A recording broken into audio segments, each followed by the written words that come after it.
You're listening to Good to Grow, a podcast for budding green thumbs. We'll dig into the fun, frustration, and science of growing your own food and flowers in Alberta. For even more tips, join our Facebook community, AMA Good to Grow. Hi, I'm Sandra Spironis, and on this episode, we're thinking small. Many of us live in apartments or condos that have tiny outdoor spaces. But that shouldn't stop you from growing food or flowers on your balconies and patios. In fact, you may have several advantages over some in-the-ground gardeners. Sheryl Normandeau is a small space expert and master gardener from Calgary. She's also the co-author of several books, including The Prairie Gardener's Guide to Small Spaces. Welcome to Good to Grow, Cheryl. Hello, thank you for having me. So how did you get into small space gardening? It's kind of a long process. When I graduated from university, I didn't have any space to grow. We were living in an apartment, my husband and I, and there was no balcony, no deck, no nothing. So we got into a land share sort of arrangement, and then we did community gardening, which I still do today. And then when we bought our place here in South Calgary, I have a balcony finally, so I'm able to do a lot of gardening on my little tiny balcony. What do you like about gardening? I love everything about it. It's the whole, looking after plants and nurturing something that's alive. I love actually growing edible food plants. So there's that whole reward of having fresh tomatoes, having beans and peas and that kind of thing. Yeah, that's just amazing. So, and it gets me out gardening and growing and gets me out active in the community. So, yeah. A win-win. Yeah, for sure. What's your current small space garden setup like? So I have the balcony, as I mentioned, and it's very, very small. But this year they'd done some construction on it, so I wasn't able to put out as many pots as I would like. So that's all container gardening on there. And then I've got 2 plots in a community garden that's about a 10-minute walk from here. So yeah, that is lovely. That's kind of where all my tomatoes ended up this year because I didn't have space on the balcony. So they all ended up in the community garden. So it was really, really nice to be able to rent the 2 spots this year. So yeah, out there I've got all kinds of different plants. I've got some different types of herbs. I've got parsley and cilantro and a few different things like that. I've got, like I said, my tomatoes. I've got potatoes. There's broccoli, a bunch of different things in there. So yeah, it's a really great thing to be able to have that space. So I bet. So what do you usually grow on your balcony garden? Normally I do leafy greens, so lettuce and sometimes spinach. I love spinach early in the season. It normally gets too hot for it up here in the summer, so I don't usually grow it right in the height of summer, but I do it in the spring.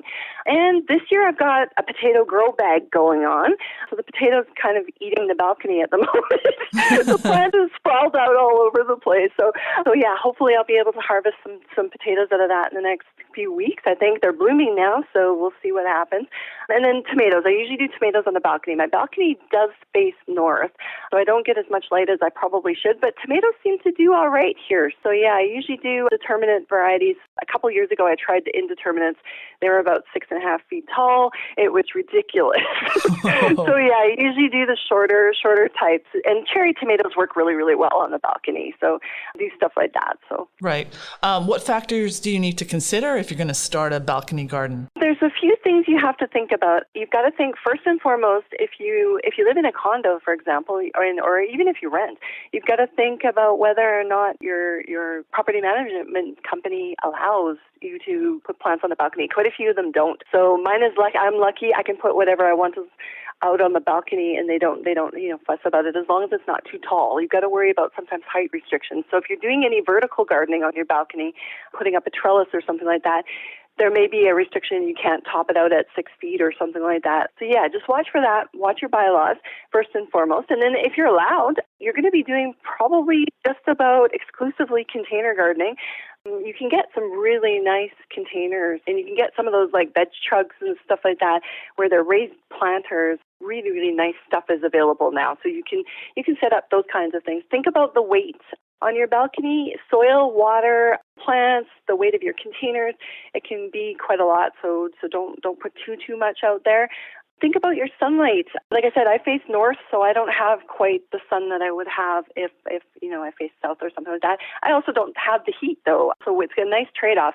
I get a little bit of shade, and my plants don't bake.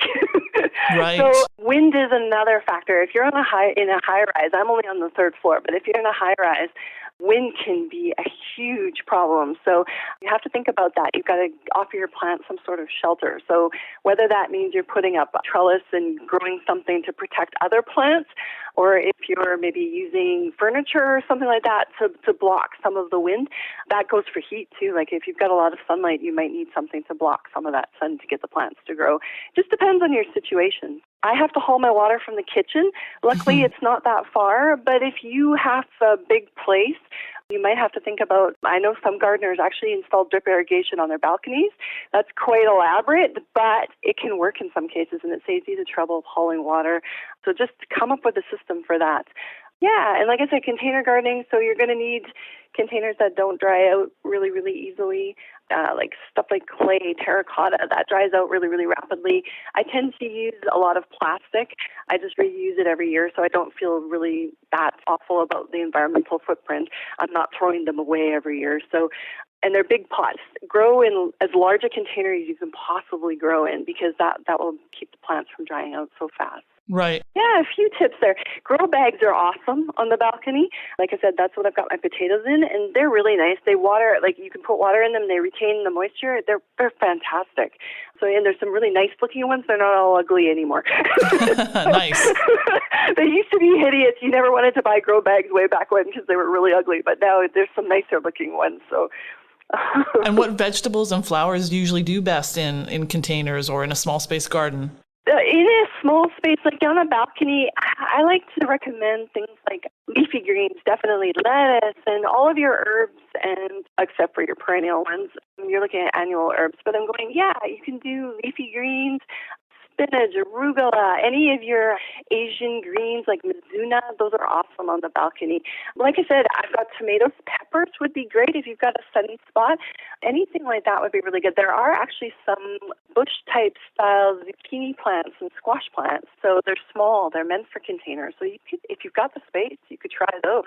And they need quite a bit of sun. But I mean, definitely if you've got room, you can get types that don't sprawl out all over. So, yeah, there's lots of options. You can pretty much do anything that you can grow in a raised bed or in ground for the most part. You can do even carrots and beets. Carrots that are small in size. There's one variety called Paris Market, for example, which is a little round carrot. Actually, it looks a little bit like an orange beet with a carrot top, and it does well because it doesn't need really deep pots. So try carrots that are not really, really long and that need a lot of depth in the soil. So you can do that. Even beets and Swiss chard, stuff like that, you can definitely do in containers. You just need big enough containers. So yeah, right. So if you've got the room, for sure, try it out. See, it doesn't hurt to experiment. Good to know, yeah. Is it relatively inexpensive to get into small space gardening? Yeah, you can do it for not very much money, actually. So you can start off with containers that are not very pricey. So you can, when the garden centers are blowing out some of their stock at the end of the season, you can pick up some really, really good deals. Sometimes in the spring, too, they'll bring in new pots, and there'll be some really fancy ones on for a good deal because they're promoting all their new products. You can also get a lot of different containers on marketplaces, that kind of thing. A lot of people just give them away when they clean out their sheds or their garages or something like that. So you can get those for free. You can upcycle a bunch of different containers. So you can use wooden crates, for example, or you can use, like I said earlier, the grow bags I was using are made out of shopping bags, canvas shopping bags, and we get tons of those in a year. Just when you're out casually shopping, I've got a bundle of them. So I just cut the handles off of one, and I just use it. I filled it with soil, and that's my potato bag for this year. So it serves really, really nicely as a container. It drains lovely. It's really, really useful. So that didn't cost me anything. And you can upcycle other things too. Containers, pails, that kind of thing. They're excellent for use as containers. A lot of people grow their tomatoes in 5-gallon pails, for example. So, and soil, you can buy a potting mix for quite reasonably priced, depending on where you're going, and you can get that already pre-made, or you can make your own. You can use loam or topsoil mixed with peat moss or coir and compost, and you're good to go. For fertilizers, compost, vermicompost, some people are already creating all of those things in their own homes. So you can use that. It doesn't cost anything. And other than that, you're looking at your seeds when you're buying them. Seeds don't usually cost a lot unless you're getting all kinds of different varieties. So are all kinds of expensive. I'm sorry, talking rare, kind of unusual varieties. So yeah, you can direct sow a lot of things directly into your pots on a balcony. Things like lettuces and that kind of thing grow quickly, so they're really, really good candidates for that. What should you do about pollinators, especially if you live on the 15th floor? Yeah, that's a really good question. The bugs don't typically fly up that high, so you're not going to see a lot of bees. And I mean, even on my third floor balcony, I don't see a lot of bees. So you can do things with your squash plants, for example. They have both male and female flowers on them, and you can hand pollinate them. So you can use cotton swab, and you can just transfer the pollen from the male flower to the female flower. It's pretty easy, and you're going to get fruit that way. So it works really, really well. And then like with tomatoes, for example, they're self-pollinating, but they like a little help from bees. They like that little buzz that they get to get the pollen moving. So you can just do that. Just tap the blossom, the stem where the blossoms are. Just tap it really, really lightly with your fingertips. You can use, a lot of gardeners use an electric toothbrush, but I like using that for my teeth, so I don't use that for my plants. But yeah, you can definitely do that, and then you're going to get a better chance at fruits. Yeah, there are definitely options you can do. You can also plant some flowers that are going to attract pollinators. There's some really, really good options. You can try marigolds, calendula, nasturtium. And nasturtium are a good one because you can eat them. The flowers are edible, and actually the seed pods are as well. So yeah, you're good to go with those. Those are really fun plants that will entice pollinators to your gardens. Nice. And what advice do you have for those who are salivating to grow beyond their small spaces? You can try different options. There's, like I said earlier, I'm a big fan of community gardens, so you can. They're fun. They're very satisfying. So you're getting out and meeting new people, and you're getting out and learning from other people. And a lot of them have opportunities to donate to different charities and participate in work projects and work groups. And you're volunteering your time and volunteering all of your knowledge and learning from other people. So they're fantastic. Plus, you have the chance to grow your own food and just participate in a community. And you're beautifying the community as well with that. I love that. Absolutely. Factor too. You're making the community a better place to live for everyone. It's not just the garden. It's kind of a wider scope with that. You can also do land shares. I know one of the first things that we did when we first started gardening was we land shared with a coworker, and she was really, really kind to provide her backyard. She was way too busy to deal with it herself, plus she wasn't a gardener. So we worked in her yard, and we created beds, and we planted a bunch of different things, and then she helped share in the produce, and she ended up working in the garden too. So it was really, really great. So things like that, land shares are really good for people who have space but don't garden, and then the gardener can go in and work in the garden. So there's also public gardens. A lot of them are looking for volunteers. So while you're not bringing home any food for yourself or probably not cut flowers or anything like that, but you enjoy the opportunity to volunteer with an organization and give back to the community. So, yeah. Awesome. Thank you so much, Cheryl, for joining us on Good to Grow. Thank you very much for having me. Sheryl Normandeau is a master gardener and the co-author of the Prairie Gardener's Guide to Small Spaces, available at bookstores across Alberta. She's also a member of AMA's Good to Grow community on Facebook and runs her own gardening website called flowerypros.com. Growing your own food or flowers? Drop us a line at goodtogrow@ama.ab.ca. We might feature you in a segment we call The Plot Thickens. For this segment, we want to hear about your garden. We want to know what you're growing, what gardening means to you, or any questions you might have about growing food and flowers in Alberta. In this installment of The Plot Thickens, Green Thumb Christine Allin takes us on a little tour of her garden. Hi everybody, welcome to my garden. I thought I'd just take you on a quick walk through.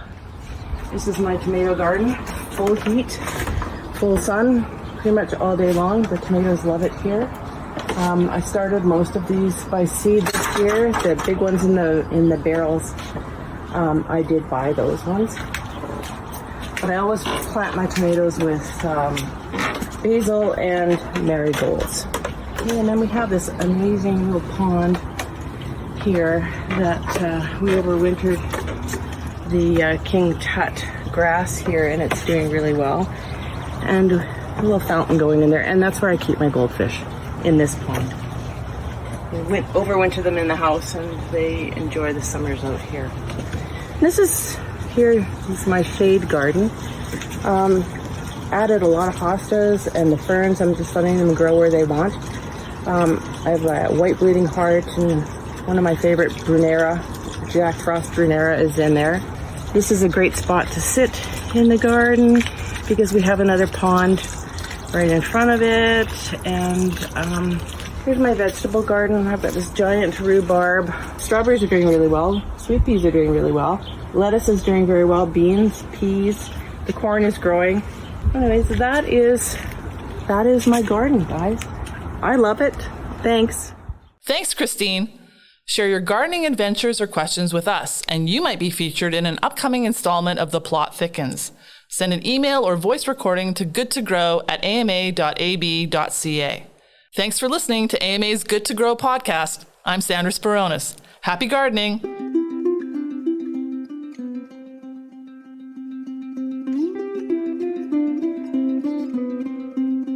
Good to Grow is produced by the Alberta Motor Association. If you enjoyed this episode, follow us on Apple, Spotify, or wherever you get your podcasts. For even more gardening tips and tales, join our Facebook community, AMA Good to Grow.